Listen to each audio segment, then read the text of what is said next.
That's huge. And I'm going on consultations now where customers are like, "Oh, you're the guy I've been watching on Instagram," and I'm like, Why on doing that content, I'm sure for you guys can be exhausting. It's tiring. You know, you have a business to run, and now you're getting the ROI of showing up to a client's house and they recognize you off of social media. Yeah. Is game changer. Worth it.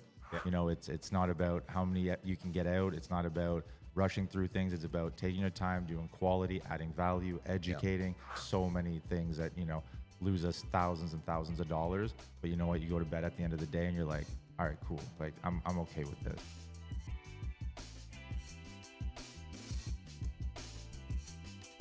What's up, everybody? Welcome to the Born in Tint podcast. Here for another episode with my big brother Josh.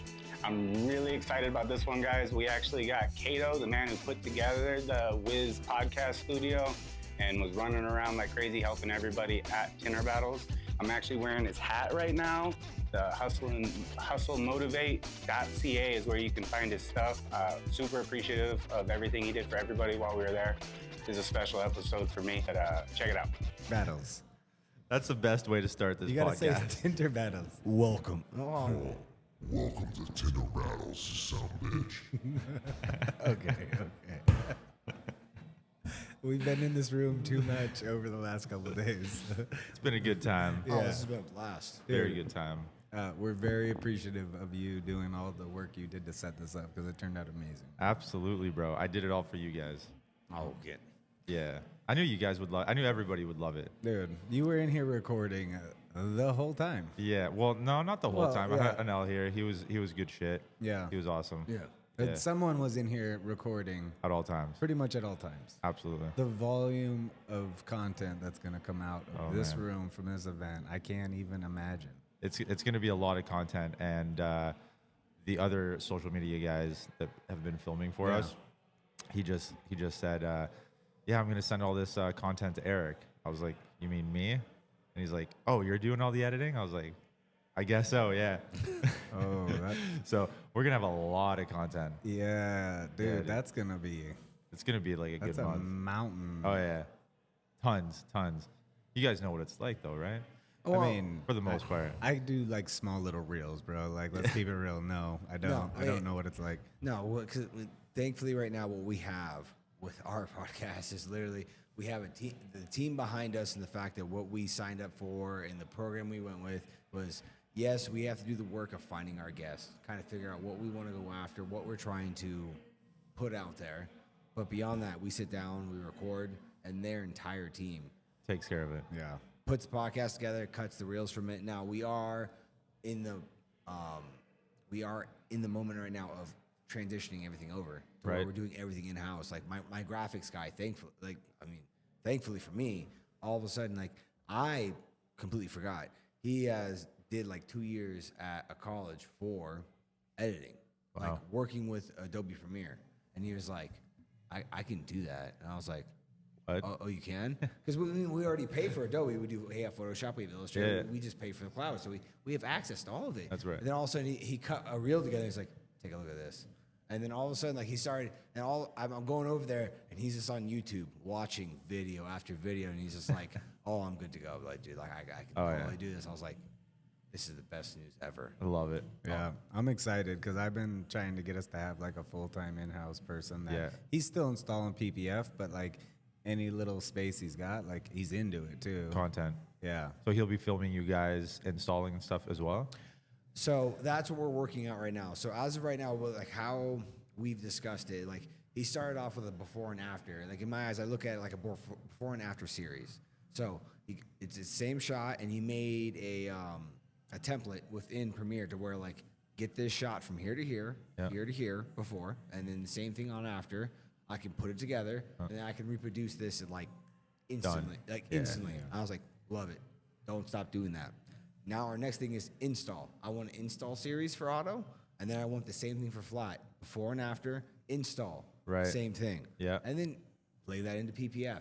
And then we drizzle in our podcast, because that's the one thing we've kind of gotten, or at least the feedback I've kind of heard here and there is like, the only social media you guys are putting out constantly is from the podcast. Right. Which 100%. we're just trying to be as educational as humanly possible, but at the same time, I can understand the fact, like, I want to see you guys install. That's right. I want to see the finished product. I want to see that before and after. Exactly. just top it off a little bit. You know That's what right. I mean? Put the So- cherry on top. Exactly. Exactly.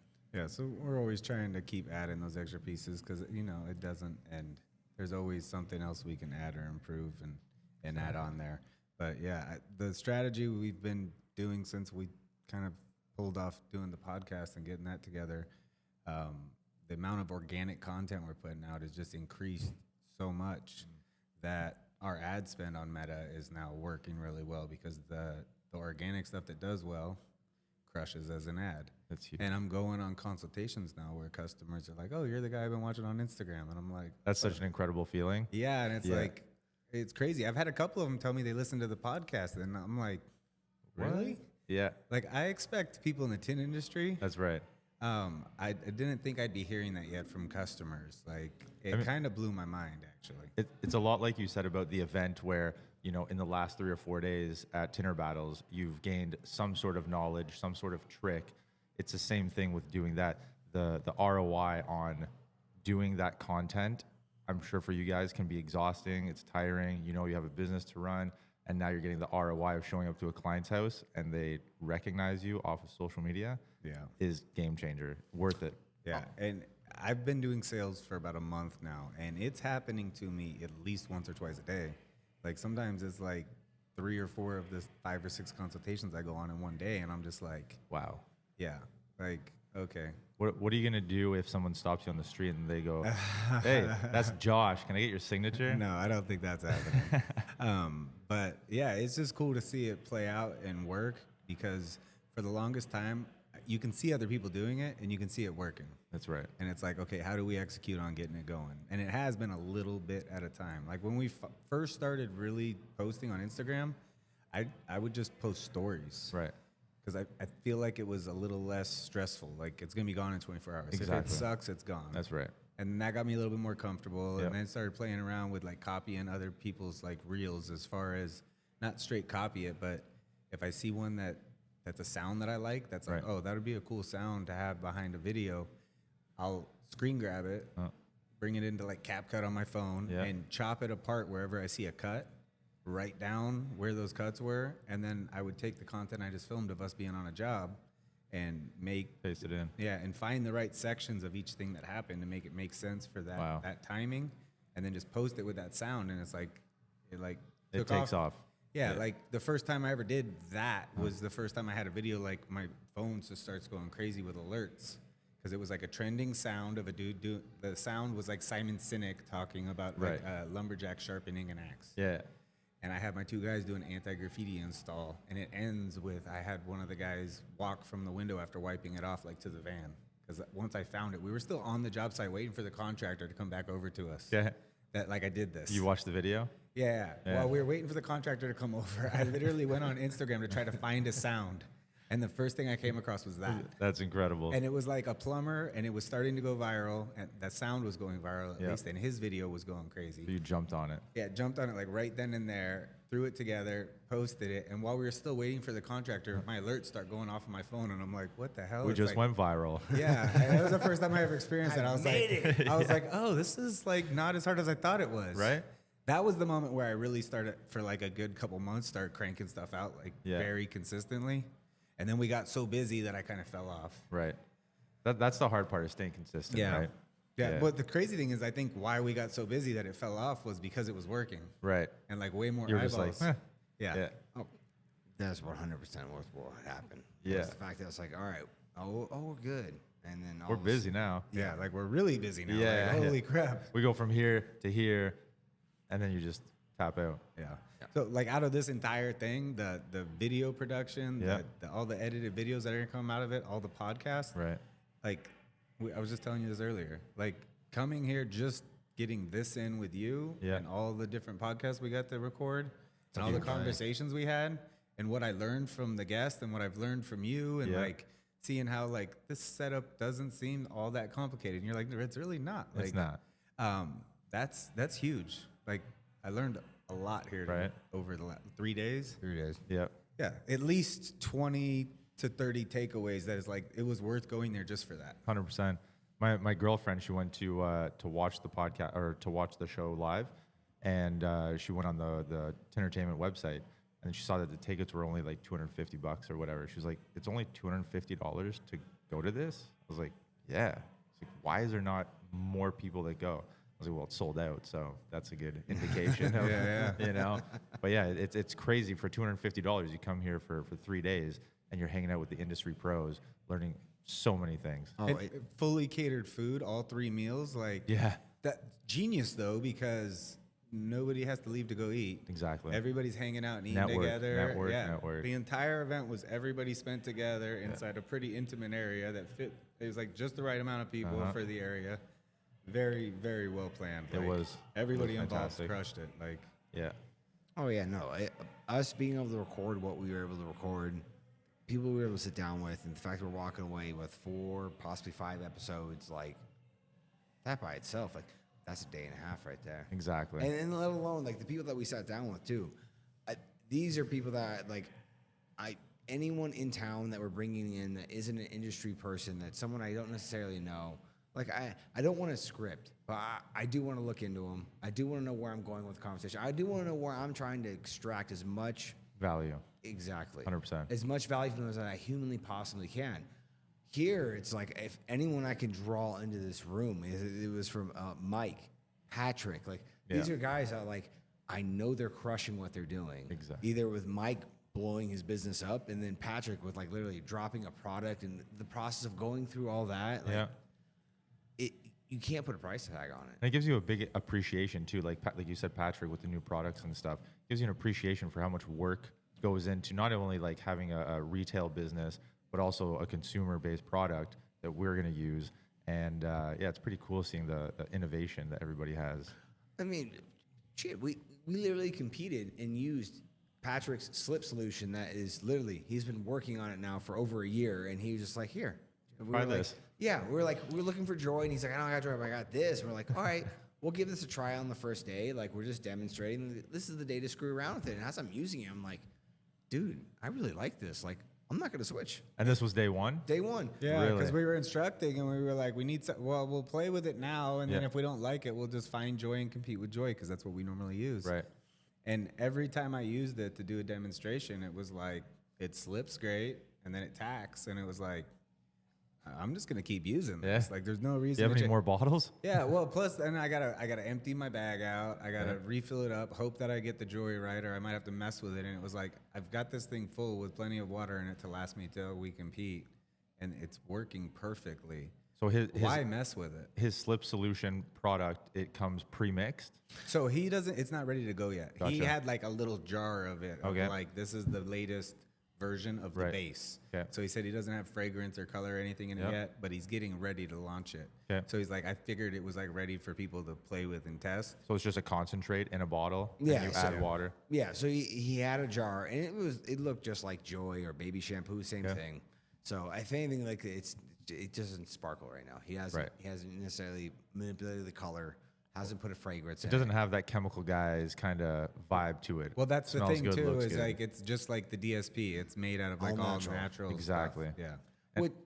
That was the biggest thing that, if anything, like, I'm absolutely going to give that a try. I mean, I look at Joy's ingredients. I'm not too worried about Joy, but like, that was the biggest thing with dry shrink prep. Like, when he came out with that, when I first saw that hit, I was like, yeah, This is it. That makes sense. Like, because to be honest, I was already like, every time I would put a dryer sheet on the back of a window, I'm like, this is a bad idea. We're all doing it. And I'm just doing it. It's like, I get my job done. I never thought about it. Like, Yeah. there's a lot of stuff I think over the years have become like normal things to do that Exactly. you just don't even think about. Yeah. And like, even hearing him say it today, I still hadn't even, like, I knew that was kind of part of the pitch for DS. I just liked the way it worked, and I liked the idea of Right. having something that you could use over and over and over and Exactly. over again, and it works well. That's right.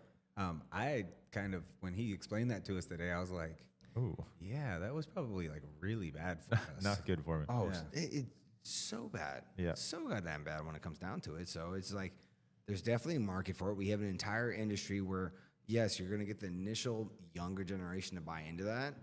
Older guys are going to be like, nah, screw this. I'm going to do what I want to do. And They it's do just- that with everything. Exactly. Until they try it.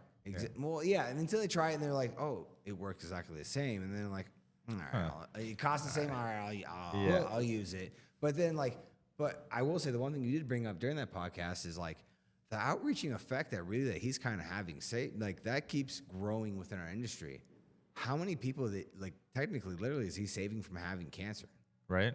Like That's from, true. From rubbing your hand on those chemicals constantly every single day to realize like, all right, I'm gonna stop doing that. Like he actually is making a gigantic impact on our industry. Yeah. No. Patrick the lifesaver. Yeah, totally. Well, like your comment on the people that aren't going to get it or switch, that's the beauty, I think, of content and social media. As many negatives as people can find about it. But the fact that it's like a Gary Vee-ism. Like the people that don't fuck with you, like, cool. Yeah. There's billions of people on the internet and on social media that will. Enough of them are going to like vibe with you and be like, 100%. okay, like that's something that I care about, that you can get a bunch of the best window tinters in the world to come have an event like this. Yeah. Wouldn't happen without the networking that we're all doing through social media. 100%. Like, All right, so something I want to dive a little deeper in is the fact that, all right, so you started off with getting into the rap industry. Yeah. I know we talked earlier. We were on an episode. So you're driving oil trucks. Well, yeah. Well, oh man, I've had a lot of jobs. So my goal in life was to obviously find what I'm passionate about, happy about. So I was a lot like Mike. What's his name? Mike. Mike Nord? No. Dirty Jobs. Dirty Jobs. Mike Rowe. Mike Rowe. Yeah, Mike I Rowe. thought that was Rowe. Yeah, Rowe. Was to do that, like try so many different industries. So I've been like in the kitchen. I was in the fire department for a bit, 6.5 years. Went to the oil field, operated heavy equipment excavators, drove transport,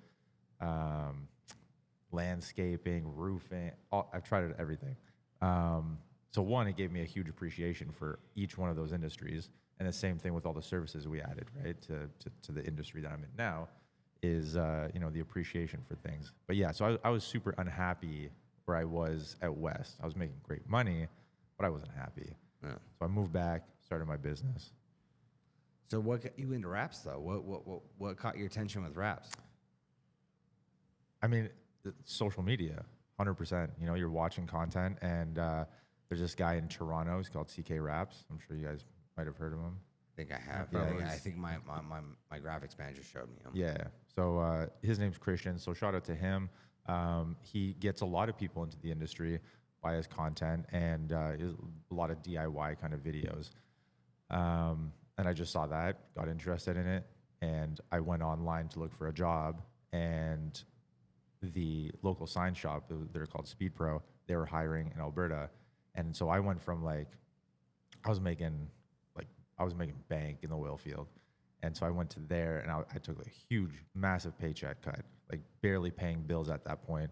But they took a chance on me, and I was like, yo, this is kind of what I want to do. I tried some stuff on my own. I started making stickers. I bought like a little plotter, like a 32-inch plotter, making stickers and stuff for people. And they took a shot on me, and they are still my mentors to this day. Like they played a huge role in my business when I opened it up.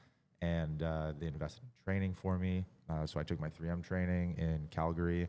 I just actually got my, I just got my 3M preferred installer training test. So I got my certification for that, which was huge. But yeah, it was just, I wanted to do something where I wasn't stressed out all the time. Yeah. I could do my thing. I can go home. I can chill and just enjoy what I do. Now from there, where does Tintwiz come in? Oh man. So in 2019, I opened the business. Tintwiz, I think, had just launched at that point, basically. Yep. And the Tinstitute, so Austin Cook, he made a little promo video. I was a solo guy at that point. My girlfriend was helping out for sure. She was like, yo, I think we should sign up for this. And I was like, hell yeah, let's do it. So we signed up, started using it.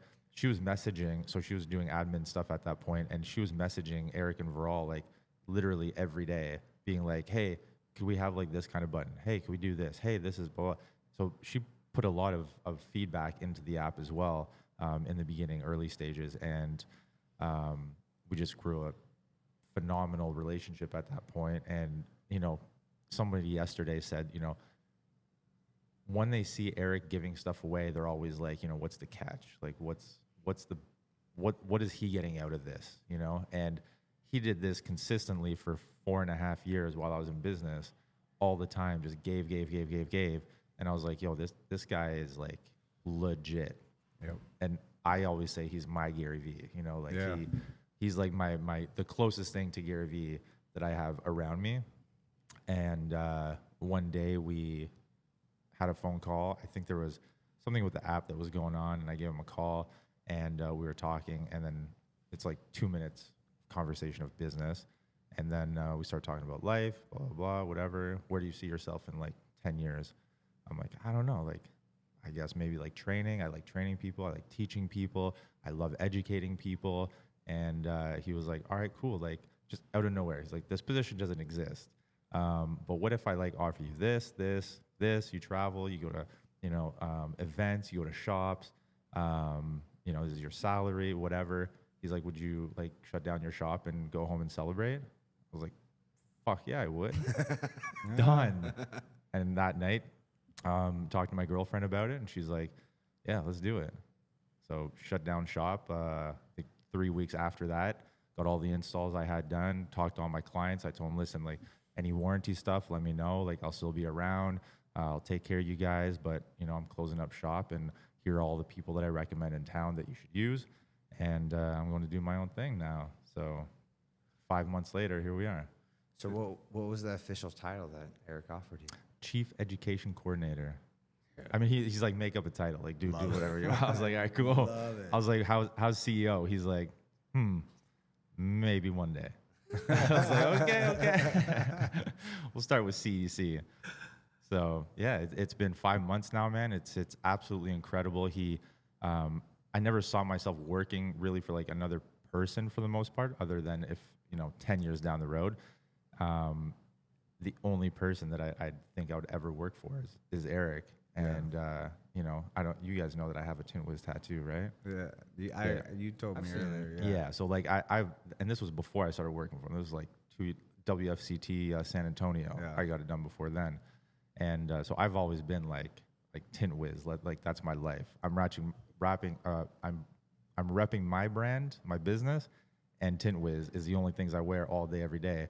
And now the only thing I wear is Tintwiz. So, you know, I don't have my business anymore, and now it's all Tintwiz. Dude, I love it. Yeah. That's crazy. Yeah. I did not know that. Mm-hmm.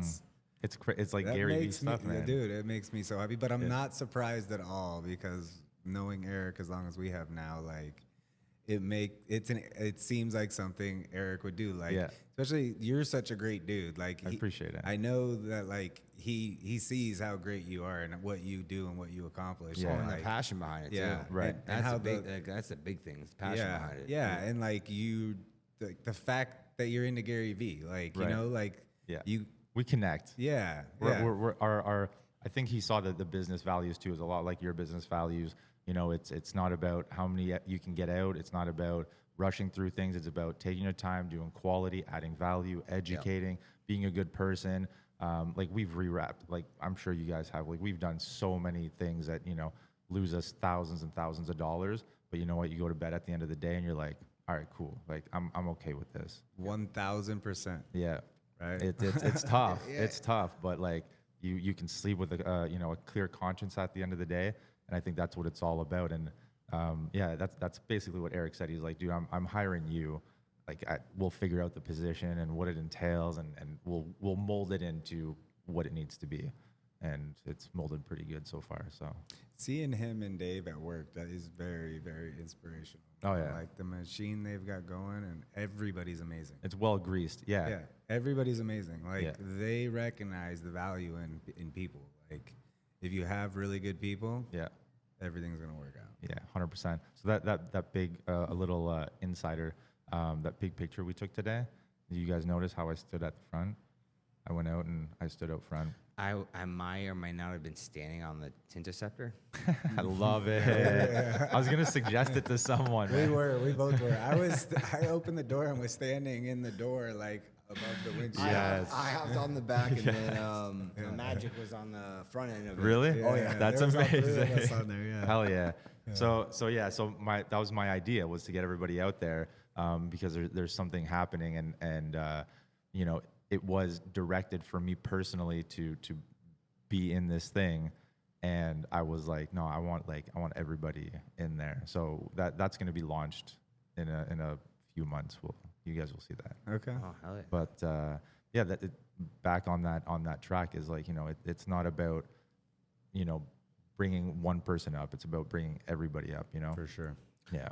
No, that's one big thing that Eric will, anytime you talk to him about anything, I've seen him, numerous people say, thank you for doing this and that, and he is the most humble person in the goddamn world. Oh yeah. How much he has reached out and affected our industry Yeah. is Life changing. Oh, it's for so many people. And I think he realizes it in like maybe this much of a way. Yeah. But like the effect is forever. It's a tsunami, bro. Exactly. There's so many times that I felt bad for reaching out and calling him because I've got like a question on something we're dealing with that I value his opinion so highly. Yeah. And then I'll try to make it quick, and then we'll still be on the phone for like 30, 45 minutes, and I'm just like, yeah, damn, we you don't have to do this. Like, exactly. And like, it's always like with nothing expected in return. Yeah. Ever. It's that Gary Vee thing, right? Yeah. Give without expectation. We missed you, Eric. Yeah. Oh, 100%. most definitely. Yeah. Most definitely did. Congratulations. Congratulations to big Yeah. boy. I totally get it. Like, be there with your kid. Oh, absolutely. Definitely a cutie, man. Yeah. But Absolutely. next Tinner battles. Right? You better be here. Yeah. No excuses. Yeah. Same thing with us. We have a meeting generally every Monday, around lunchtime our time, so like 10 o'clock, 9 o'clock his time, and we generally like talk business for like 20 minutes, and then it's like 45 minutes of just life stuff. So it's cool to have that connection and be able to be friends and family kind of vibe. No, absolutely. Like everything Eric has ever done for us, which is like without like we'll go to pitch an idea to him.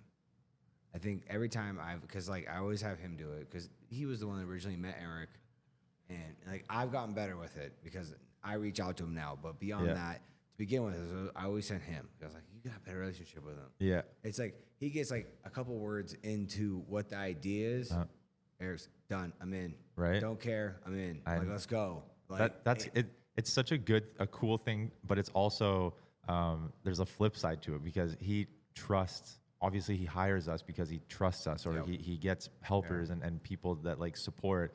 And like that's the hard part is like I would send him stuff and be like, hey, what do you think of this? And he's like, I trust you. And I'm like, bro, I just started. Like I don't know if this is good or not, or like your vibe or whatever. And he's like, I trusted you. Like that's why I hired you. Yeah. Do your thing. Yeah. I'm like, okay.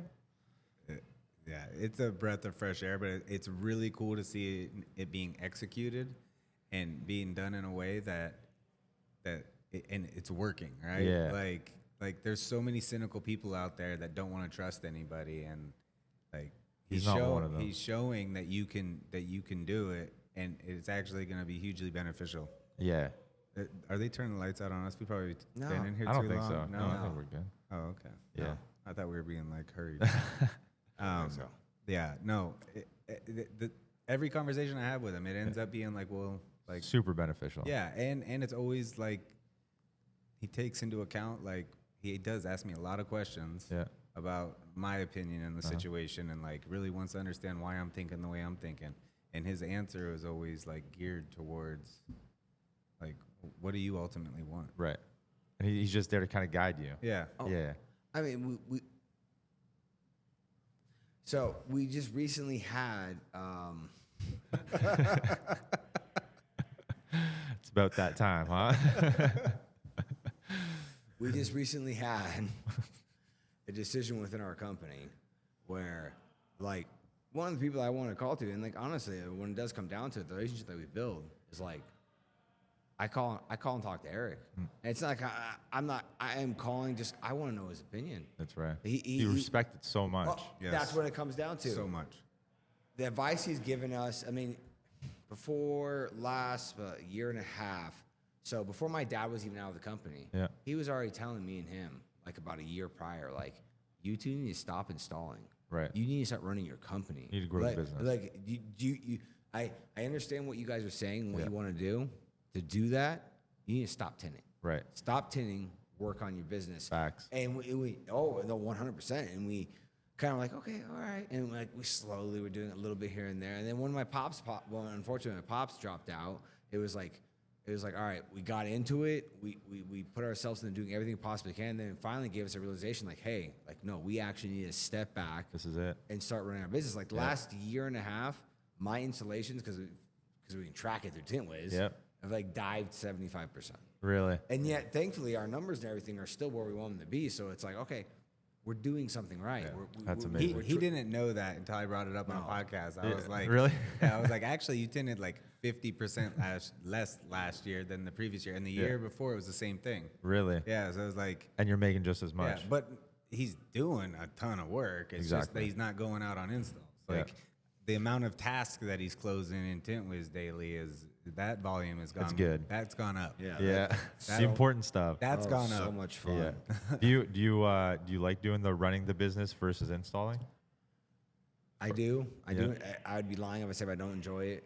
I do every once in a while. I was like, just dude, point me in the direction of 1,000 square feet on a commercial job, and I'm gonna destroy this shit. I'm good to go. Like I'm in my prime, but at the same time, I can't do that forever. Right. And like I do want to grow something. I want to grow what my dad's built for us, and like I got lucky. I got lucky in high school. I wanted to make money. My dad's like, this is how you make money. Yeah. I took hold of that, and I was like, all right, I'm pretty good at this. And then also I got to the point where I was like, all right, no, I'm actually like, I think I'm really good at this. I don't think that's really luck though, right? Like if you're determined to do it, especially at a young age, and you're not forced to do it, then that's not luck. That's passion. Yeah, but our parents both cultivated an environment where it was like, You had no choice. I mean, in a way that it was fun though. You know what I Right. mean? Like they were smart in making it like, hey, you want a motorcycle? Come that was work. it. I'm gonna Come to pay you. work. But then they would actually pay us, and then we would actually buy stuff. That's and amazing. Like that was that's where I feel like I've been messing up with my kids. Right. Because I just give them shit. Gotcha.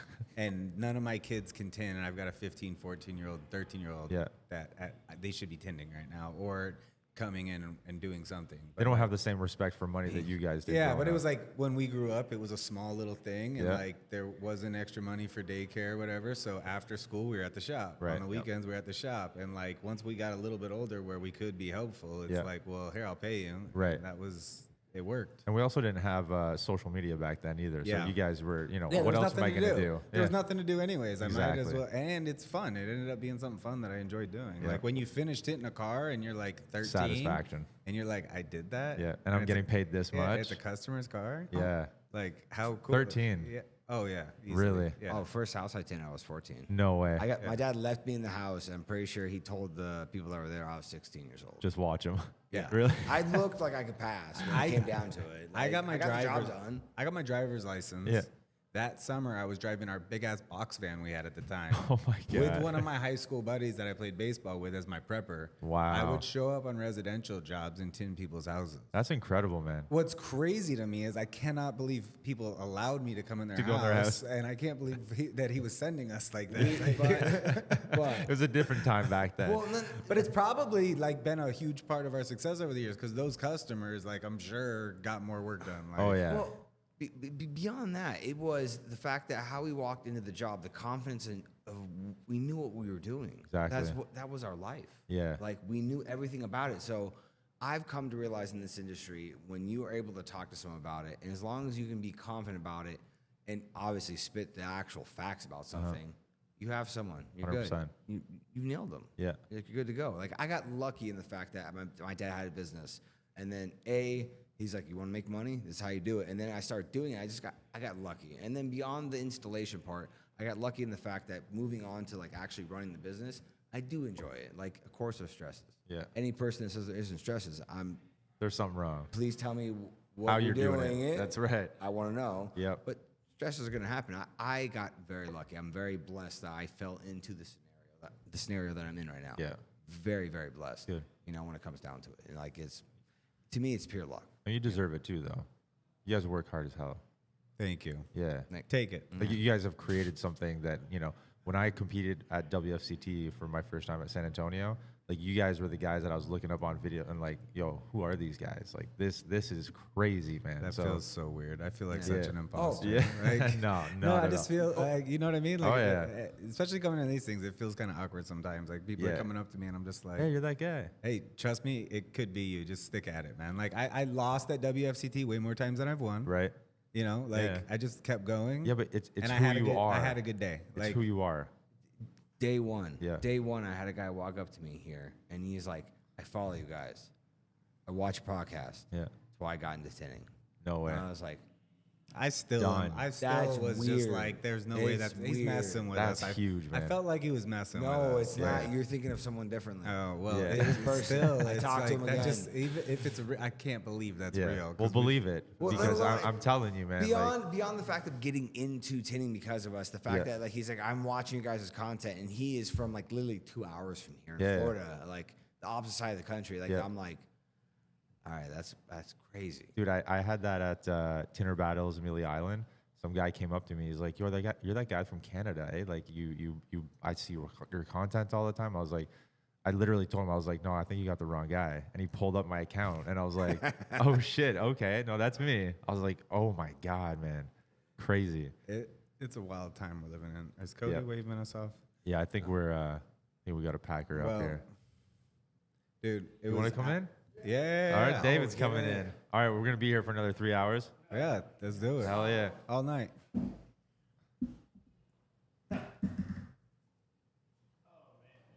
Oh, turn him up, Mike. Yep.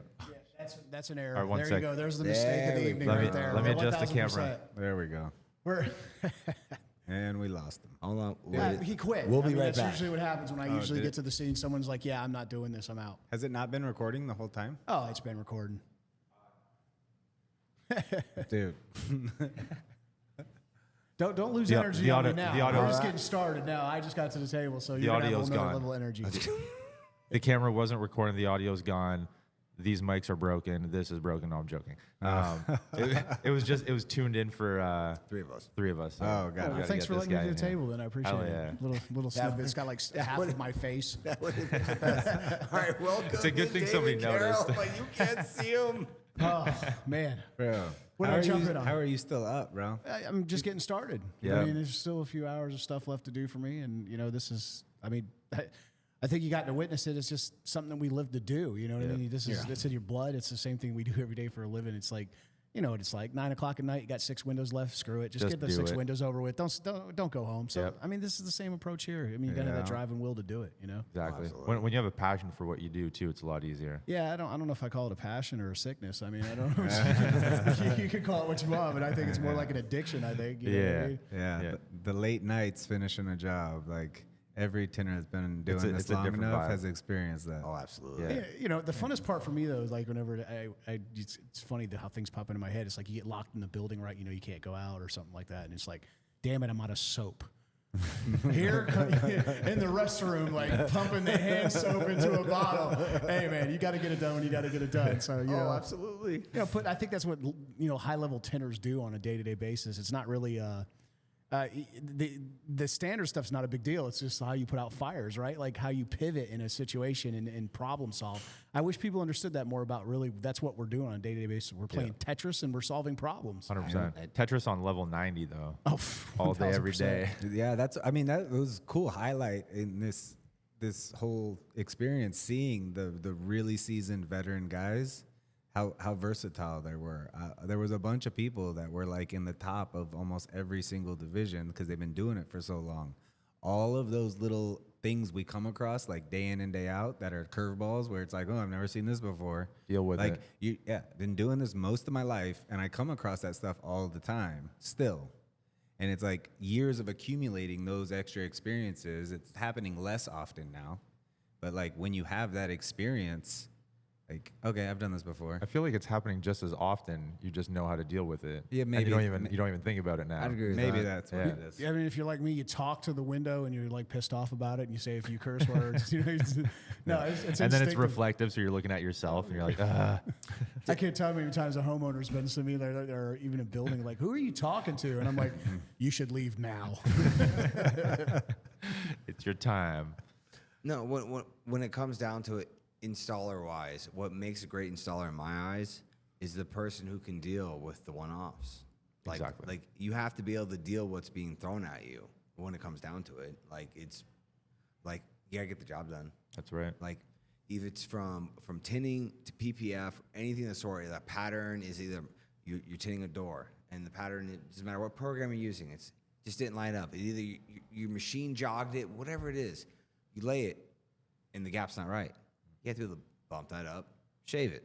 Like you gotta be able to do that. Figure it when out. it comes down to it. It doesn't matter what it is, if it's too long in any other paint protection wise, if you're trying to stretch something in one area and it looks completely janky, it's like, I gotta stretch it past this. Now you gotta be able to cut on the car. You have to be able to put out those small fires along the way to get the job done correctly. 100%. That's what it comes down to. Yeah. I mean, that's what the industry's about, right? Right. Like it's like what's acceptable to you and not acceptable to somebody else. You know, I mean, I think we live in an era where like this whole faction of like community that we're creating is to just try to raise the pond together. You know what I mean? Like get in the boat. It doesn't matter if you're in the caboose or in the engine and driving the train. Just get on. Let us carry everybody up. Because I mean, you know, I used to call it the tint wars, you know, like 10, 15 years ago when you use a brand and you'd walk through like WFCT or something and you'd walk through with 3M, Lumar, whatever. It didn't matter. And everybody would just kind of, if you didn't use their product, they would give you the evil eye. Oh, yeah. You don't get that anymore. See, You know what I mean? It's I great. came into the industry when it was good. So I never experienced that kind of stuff. And you guys talk about it, and I'm like, I don't It know. was like my entire life until a couple years ago. Really? Yeah. Yeah. And a big part of it is wait, hold that on. right there. Hold on. What's pause. on your hat? Pause, Yeah, pause. agree. I'm gonna for him a couple years ago because he took 6 years off. Thankfully, because he was served our country. WFCT. Thank you for your service. But there was, in my eyes, you went from early 2000s. It was cutthroat. You sell my brand. It wasn't necessarily sold, like said, but it was understood. Like if you try to sell anything else, we're gonna drop you. You're gonna lose my brand. When Really? it comes down to, oh, absolutely. Wow. And then you had the market crash in 08, and then every brand was like, thank you for buying my film. Yeah. I could care less what you're buying. Thank you for buying something. We appreciate you. Thank you. It switched. It Yeah. switched from that whole process of buy everything from us. Like, how do we become a big part of your every day-to-day sales? And that's how they started to approach you over time. How do we add value now to you? absolutely. Yeah. And it's like the only reason I say this is because we went from we were one brand, we were Solar Guard, and like we still carry Solar Guard. We've had a phenomenal relationship with Solar Guard. It's what 30. Actually, tell you it's like 40 years now. Yeah, It's that started. since we opened it. Yeah. 40? Oh yeah. 40 years. When Solar Guard was DTI. Wow. Oh yeah. So Oh, wow. we've carried Solar Guard the whole time. So when that happened, like it's like we still were carrying their flat glass films, but auto we went and ventured other little ponds. Realized our mistake 2-3 years later. we went back, but at the same time it was like we were getting a product that could keep our doors open. So it like kind of reset the market, and then from there it kind of like, all right, it wasn't so bad. And then it got to the point again where it's like the economy grew back, and then it wasn't necessarily as bad as I remember as early 2000s. But yeah, as soon as Eric jumped in the game, like it kind of like blew those borders completely out, and it was more likely Eric promoting like, no, you're valuable, you're extremely valuable, like And I appreciate you. yeah, exactly. And then it completely changed the industry in my mind. You know, us guys have been doing it for a long time. I mean, we watched actually, you know, two things change the industry, and I think it's something that I hope people listen to us, because the guys that have survived like me and you guys for 30 years plus is because of the ability to pivot, right? You know, 9/11 changed our landscape as well. Oh, I mean, it went from, you know, all of a sudden we didn't know what was going on. Everybody became concerned. Automotive really dropped off. You had to learn how to pivot then, and then you ran into all these like government contracts and things like that because all the federal buildings went to mandating, you know, 8 mil security film, right? Well, then you just get comfortable again, right? And then the solar market starts to pick up residential, you know what I mean? And you brought up a great point. And then all of a sudden, bam, the housing market. I was probably 99% residential when the housing market crashed. Wow.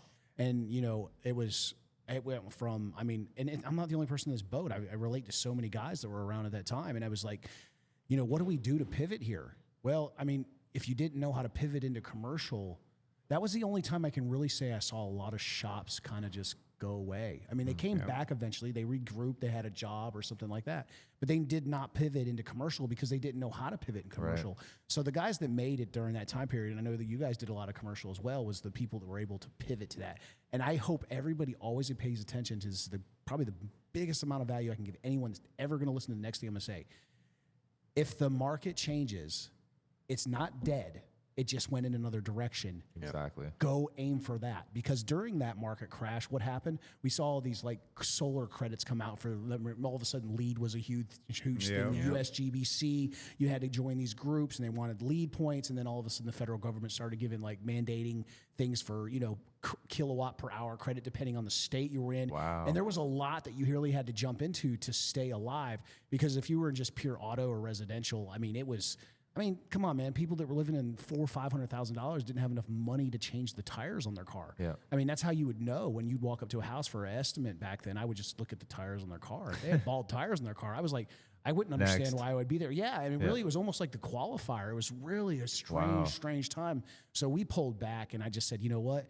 Let's just see what trickles in residential wise, but we've got to go after commercial, and that was the switch. You know what I mean? The federal government always had money; they never didn't. And if they're ever giving hands out, you got to go after it because if you don't, you're just going to get left. Missing out on opportunity. Look at the state of Texas right now. And they're forced into this, right? And you have this situation. What's going on with it? Well, obviously the shootings.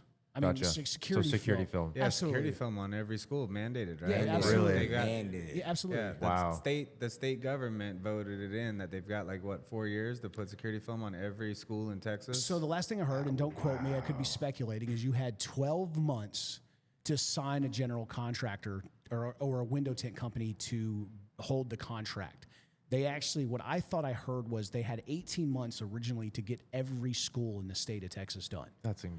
Yeah. Then it's shifted, I think, to 24 months. Don't hold me that. I'm not really too sure because I'm not in Texas, right? I'm not benefiting. But I have seen guys in the state of Texas go from being $300,000 shops to $6.5 million shops. My God. Simply because they mine the schooling system and they have more schools than they know what to do with. I've talked to 4 people while I was here today that are people that are in that scenario or told me similar stories of a $2 million a year shop now being a $30 million a year shop just from going and getting these schools. So do you think it would be beneficial for somebody to either drop their business or if they're like a one-man show to just move to Texas or contract and just travel there and do these contracts? For me, if I would just say it to, give you all the energy I got here, if it was me, I would just think about what's my 35,000 foot view. You know what I mean?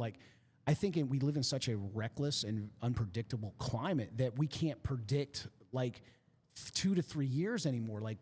There's no way, right? Yeah. It takes a tragedy like in Nashville. What drove the security film market was a simple video that was played over and over on CNN. And it was a lady shooting, the lady in Calvary. She shot the glass and she walked right in. You see, this is something we don't ever talk enough about because it's a sad part of what we do, right? We don't want to ever think that we're selling a product out of fear. But at the same time, it's a responsibility. And what happens is you get to these points where you're like, how do I don't know. I'm just going to say that when I walk away from a security film job, there's a gratification to me that knowing what I just did could possibly save a life because that's the only way to look at it. Absolutely. Yeah. No, that's the one thing when it comes to security film. That's the one thing when I go to, if I have to go on a cell and talk about it. That's one thing I hate about it. Is I'm literally I hate the fact that I have to be here. Yeah. The fact that you're either scared in your home, or in your school, and the fact that the fact that I have to be here, but I give you something to make you feel secure in your own place that you should feel safe to begin with. That's right. Absolutely hate it. One of the things we come up against, and obviously these podcasts are to give guys information. I just love doing it because it's fun to me. So the next thing I'm about to say is going to make a lot of sense to you guys. So I dealing with Coolvu, we deal with a lot of security people. The guys that come from other countries and do agencies that have a lot of consulting bids. That look, I hate to say this to people, but I'm going to tell you right now, you're not going to put out the guy that's in charge of security for, Amazon is not on Google saying window tint guy. You know what I mean? It's just not going to happen. You know what I mean? That guy's not going to find you through a resource that you find. So I learned recently, and it was a really cool point, and it was, a lot of buildings you'll go into and you're going to find yourself in a bid situation against a building and they're wanting to put in cameras. Okay. We all know they're called security cameras, right? And this guy taught me the most valuable thing, and it actually just caused me to land a big sale that was amazing because this is all I said to him. I said, a security camera, what is that? You know, I started to think about it. So I went and asked him, and he straight up told me, he said, this is what I'm going to teach you. And he said, a security camera is an investigation tool. It does not give you security. When somebody is mentally sick or something's going wrong where they're going to cause catastrophic damage, they don't have an exit strategy. They have an entrance strategy. Right. So a security camera is just so the police or whoever know how to invest the crime after it happens. Have some proof. So security film should be going first before security cameras. And when I explained it to that school system, I said, look, that's cool that you want to put up cameras. We need those. Every situation needs cameras.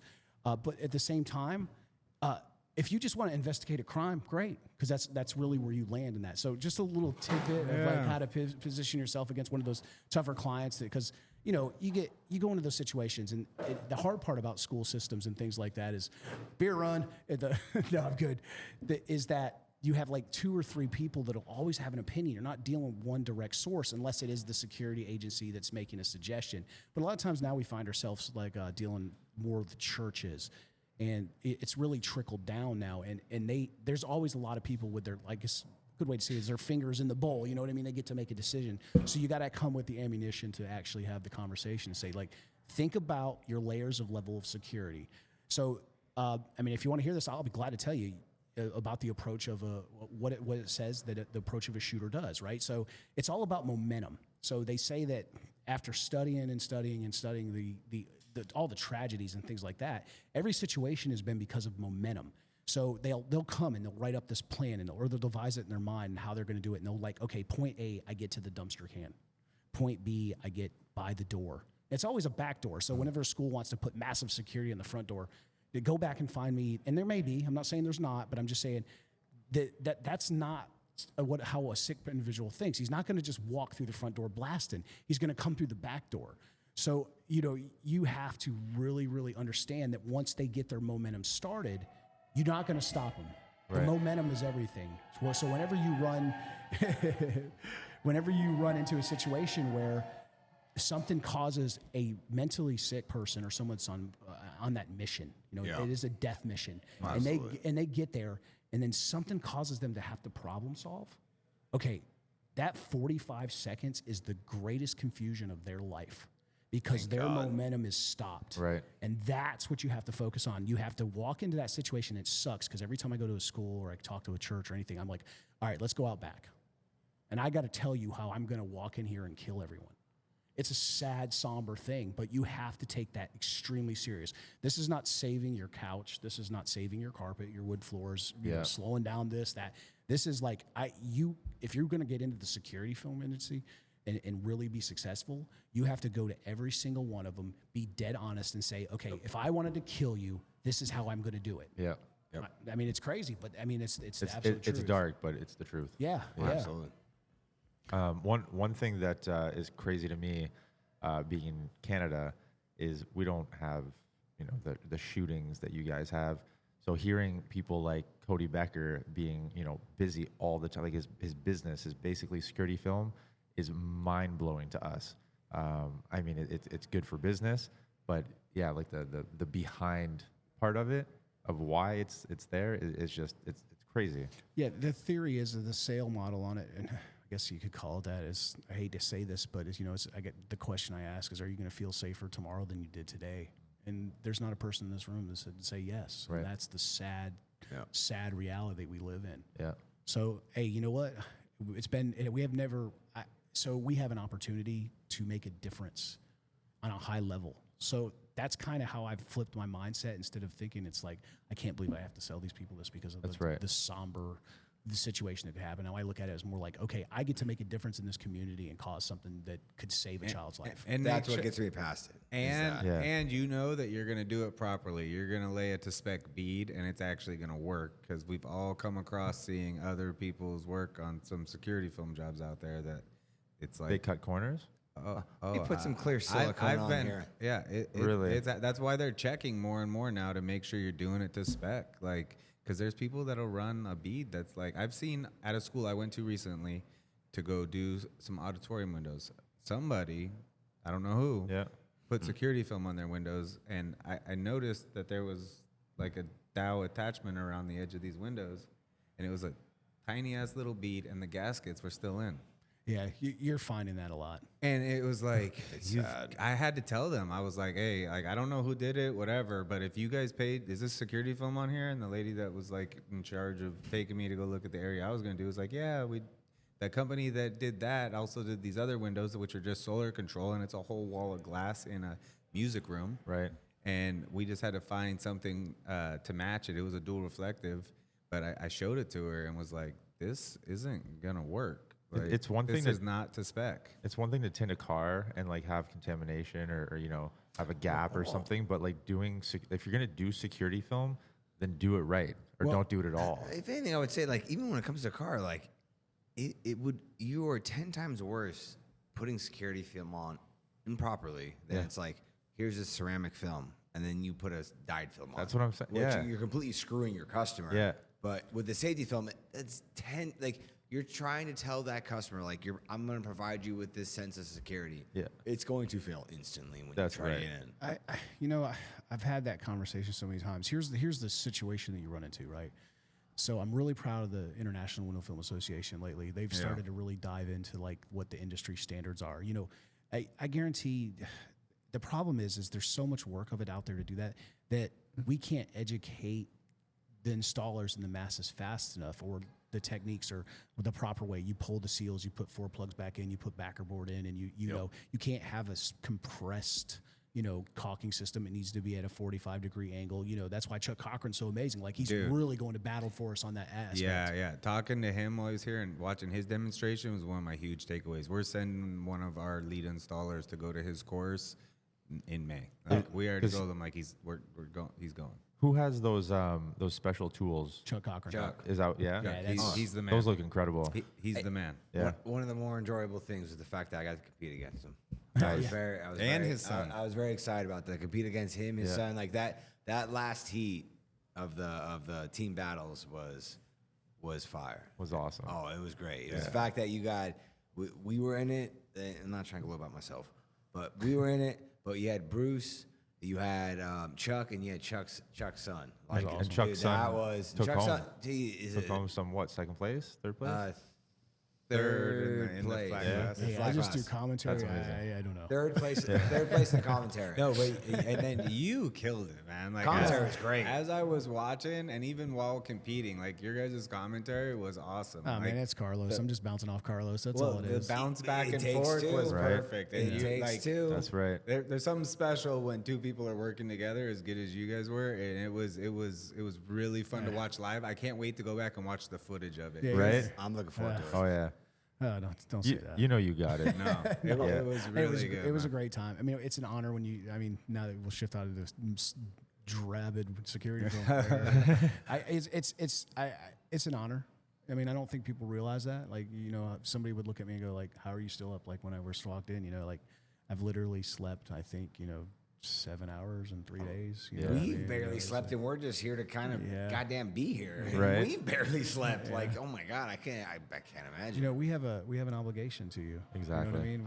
The integrity of what we, you know, as a team have tried to bring to the table is just it's about you guys.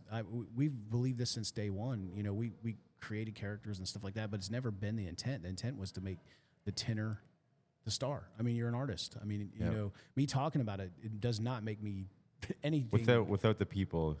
I mean, You're totally. talking to an empty room. I've had so much. You know, it's fun watching other people achieve greatness, Right. and it's a humble way to. It's just me, man. I smile. I'll pull myself completely, but back myself out, and I think I did good. There's a few pictures of me now. I think there's like 8. I kept track, so I managed to dodge about 740 photos. I think there's actually only 8 pictures with me in it from Tinnerbout. You wait. You wait until Josh uploads his cards. I got it. He got me. Well, you know, I was on the camera the whole time and stuff like that. But you know what I'm saying.